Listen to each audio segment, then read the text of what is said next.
centers. Again, we have one here at Georgia Tech, and they will help you and facilitate meetings between you and our U.S. Department of Commerce Export Assistance Centers located throughout the nation. There are approximately 100 of them. They are available and ready to assist you.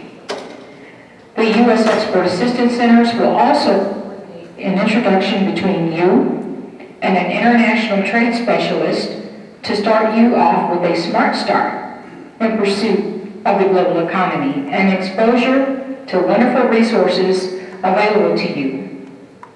And our Business Center network, they include expert consultants that help firms enter new economic sectors, again, healthcare, IT, advanced manufacturing, and green technologies. So, no matter your business need, we understand that one size does not fit all. So we invite you to explore the full range of services provided at each of our business centers and our vast public and private sector partnerships. For the Chinese American entrepreneurs, you will be happy to know that MBDA is diligently working with the White House Initiative on Asian Americans and Pacific Islanders to provide Asian American business advocacy. On November 30th, 2014, our agency signed a memorandum of understanding with the White House Initiative on Asian Americans and Pacific Islanders to take the lead on AAPI business advocacy for federal government agencies. This is in perfect alignment with this year's mission and vision for our agency. Additionally, arrangement has been made to assign Mr. George Mui, who some of you met during the ACP Summit this year back in June. He's our market access team leader. He is assigned to the White House Initiative to a special assignment to serve as senior advisor and business liaison at the White House Initiative. George is on my team in Washington, D.C. in the Office of Business Development. I'm sure you met him. If you met George, you know George. He's a great guy. He says to make sure that I tell you that he said hello. So for those of you that met him back in June, make sure you tell him that I said he said hello. Thank you. Here are some of the highlights of our White House Initiative that support the Chinese and Asian American business community. Number one, we have an Asian American business community outreach. We are facilitating and conducting business roundtables and listening forums across America to enlist input on how White House Initiative, AAPI, and the federal government can better serve the AAPI business community. Special and targeted events will be conducted based on community input. So, what we need is for you to continue to voice, continue to express what it is you'd like to have happen and what you need from us so that your voice is heard in Washington. Number two, doing business in Asia. Here, we're leveraging successful Asian American business owners to support the National Export Initiative. It's called NEI. That's an initiative driven by the Secretary of Commerce. If you don't know about it, familiar with it, I'm sure those of you that are interested in doing business internationally or promoting B2B linkages between here and China and the China business community, you're familiar with NEI and what it's designed to do. But this includes promotion by participating in government-led trade missions to Asia, creation of community-owned trade missions by using the certified trade mission and follow-up and follow-on trade mission concepts led by the Secretary of Commerce, Penny Pritzker. It's also encouraging AAPI businesses to form partnerships and joint venture projects with other American businesses in pursuit of global business development in Asia. Additionally, the facilitation of foreign direct investment from Asia to America to support U.S. job creation.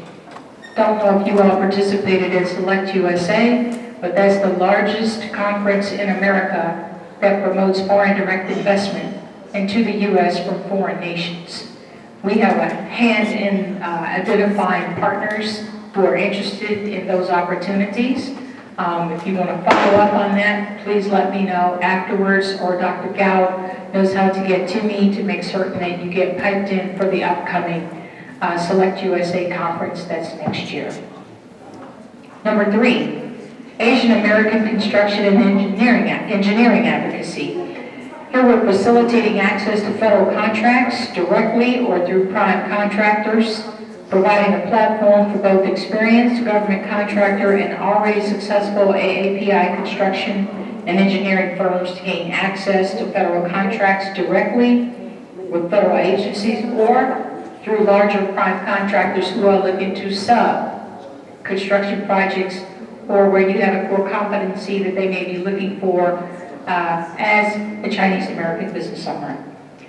Number 4, and lastly, Guam and Pacific Islander economic development. We have an initiative there where we're engaging successful Asian American businesses in America to support the economic development of Guam and surrounding islands.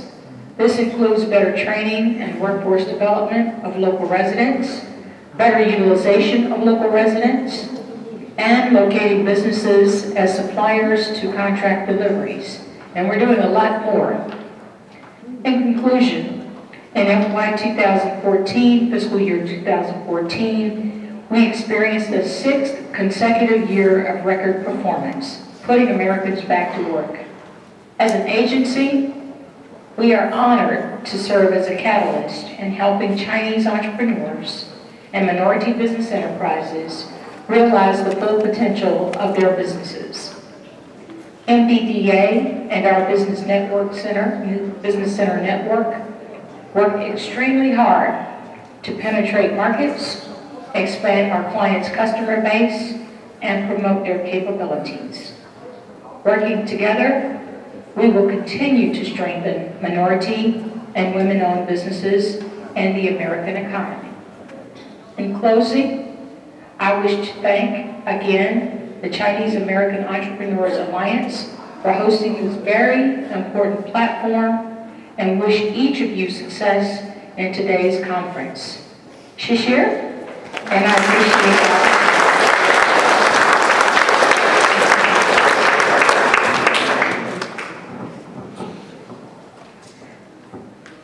再一次谢谢卓安对我们的致辞，也感谢美国政府对我们 CAEA 机构的支持。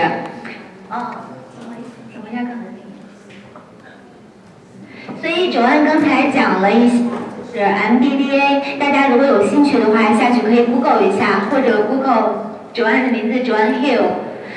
另外可以访问位于 Georgia Tech 的 MBDA 分部，然后可以更多的了解美国政府对我们少数群体的发展在商务方面有一些和什么样的政策。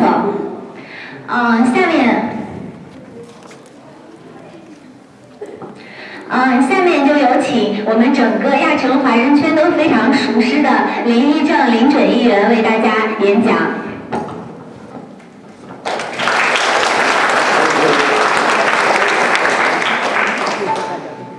Am I on? I'm on. Great. Well, thanks for everyone. We have this overwhelming attendance today because I was in the planning a meeting and we were concerned about the attendance, but fortunately we have a packed house, and I'd like to get everybody to give our volunteers a great amount of applause for their efforts.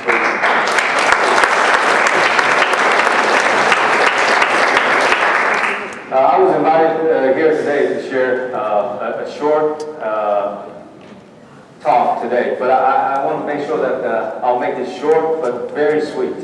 And I actually, about 10 minutes ago, I just changed exactly what I was planning to do. I think about a month and a half, 2 months ago, that at the IT Association annual conference, I shared some of my experience about failure. And I want to entitle today's short talk as Victory Overshadowing. And a lot of times that I just want to give you a little background on the statistic. Ms. Hill might be very familiar with that statistic. An average entrepreneur small business owner fail 3.7 times before they succeed. And it's very important that we learn how to prepare to fail. So if we want to succeed, we need to be able to learn how to prepare to fail. And there's the right way and the wrong way to fail. And the right way to fail is to fail forward. And I would love, and how do we do that? Is to not just fail, but we also have to learn from the failure. Whatever that we are experiencing, it's an important process for us to get to the next stop. Now, they're very in business.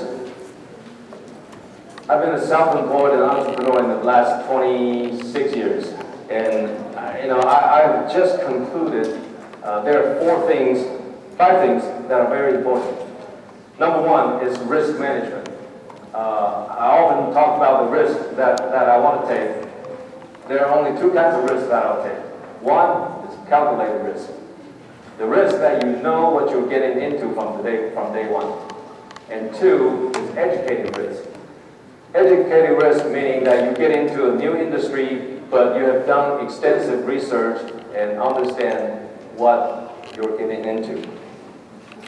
Number 2 is feasibility study, which you get into a project, you scrutinize the project and to see if there's a profit.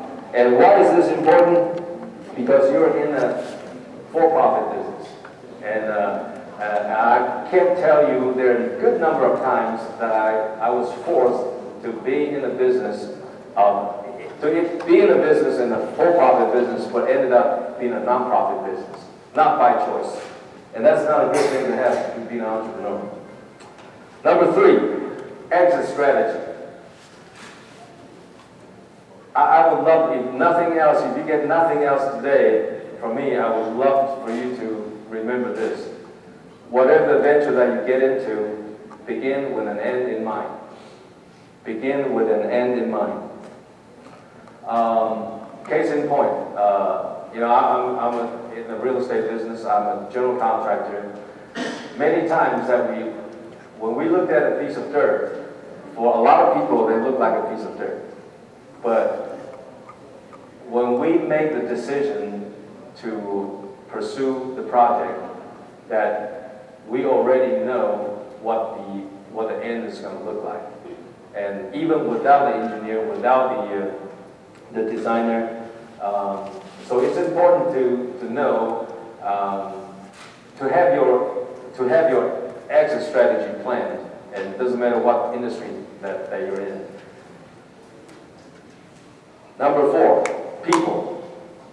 The people who are you working with, whether they're your partners or they're your employees. They are the most important asset in your organization. Everything rises and falls in leadership.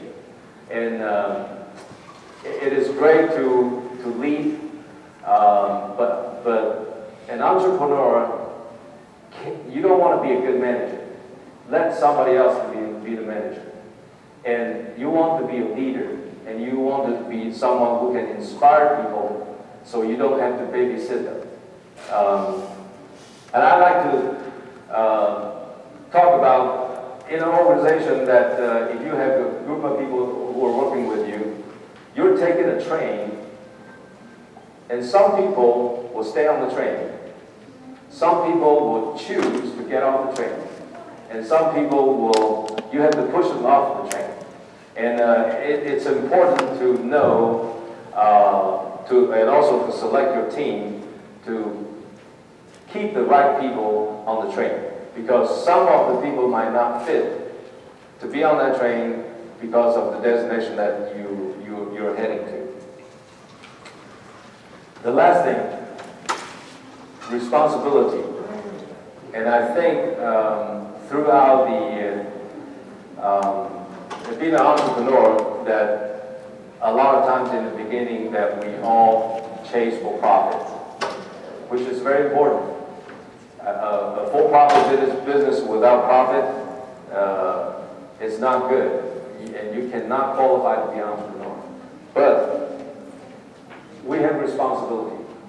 Once you're established, you have responsibility to the people who are working with you and for you, and also you have responsibility in the world that you live in. So I want to encourage you that your end game should be impact others because of the platform that you have built over the years through your business, and you'll be able to affect and impact a lot more people if you're not an entrepreneur. So these are the 5 things that I've learned in the last 25 years. It's important, it's very important to me personally, and I just love to share this with you, and I'm sure that we have some Q&A session in a little bit. I would love to answer any questions that you might have. So I kept my promise, I make this sweet and short. Thank you very much.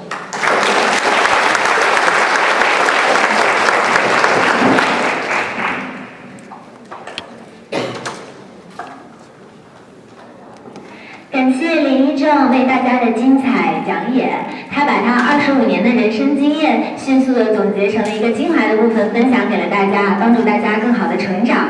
所以我觉得呢，我们所有住在John Creek的同胞，如果可以的话，不仅是为了我们自己，也不仅是为了我们华人圈在亚城的影响力，也不只是为了John Creek市有了更好的发展，我们都应该在下一届的选举中为一正投上重要的一票。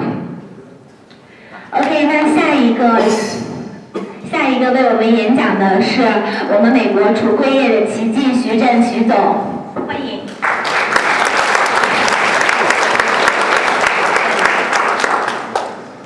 奇迹那一块我就先不说了，这个我也是简单的，我本来准备了20分钟，现在我看着简单短一点啊。我想说的主要是针对现在想创业，但是还没有创业的。有这个想法啊，我给大家分享一下。那么现在对大家已经创业成功的，非常 successful 的，大家现在可以看看微信或者看看邮件。这个来个有奖之竞猜啊，创业需要4个因素，我认为是需要4个因素。大家谁来说一下需要哪4个因素？如果你想创业，你说创业需要什么因素？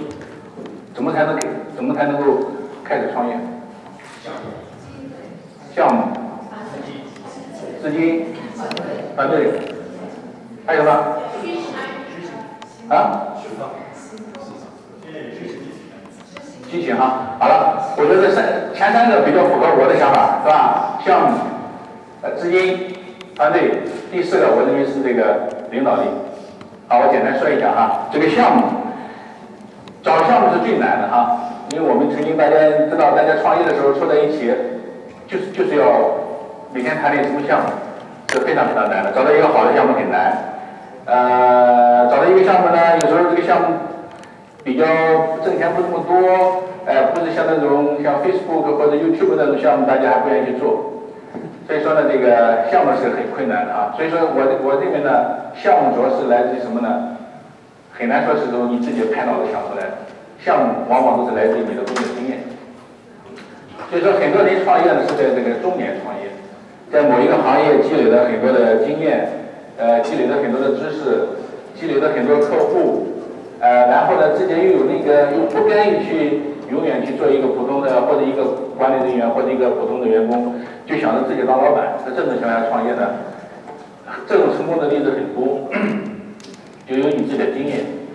另外呢，你也可以利用别人的经验，对不对？别人做的很成功啊，这个已经证明是非常可行的路子，这是别人的经验。那别人的经验呢，一般就是这个最普通的就是那个美国的连锁经营，是吧 ？franchise。这个据一些资料上报道哈，网上一些报道不一定非常的切合实际。这个网上的报道来说呢，说是这个个人创业成功率一般在20%，但是呢，经过连锁，如果你加入一个连锁经营，你的成功率在90%以上。还有一个数据说，现在美国每8分钟就有一个连锁店开业，这个只能作为一个参考啊，不一定是非常准确，但是说明连锁是一个是一个很重要的一个途径。OK， 那么第3个途径，大家需要项目，到哪里找项目呢？创投联盟，啊，对，我们搞创投联盟，我们今天会有10个项目，我们将来会每天都会有很多项目出来，所以大家呢一定要参加我们的创投联盟，一定要成为会员。如果一个项目不行，要继续回来找新项目。好了，有了项目，下面就是资金的问题了。这个资金呢是很难搞的，尤其是你一开始做项目还没有经验，你连公司都没有成立，你只是拿着一个这个计划书，你要去找项目，银行不会理你了，是吧？我现在知道，你必须这个公司2年以后，银行才会考虑给你贷款。这个风投也不会给你，只要它不风，它就不给你。这个我个人理解呢，这个比较容易的融资，开始时候融资呢，往往是你周围的这个你的朋友、你的家人，是吧？你的同学、战友，甚至你的狱友，一块做监狱的。有好多种情况嘛，是吧？做监狱出来之后，结果成为一个公司。就说这些人呢，容易给你第一批这个资金。第2个呢，就是说比较常见的方式呢，就是这个合作经营。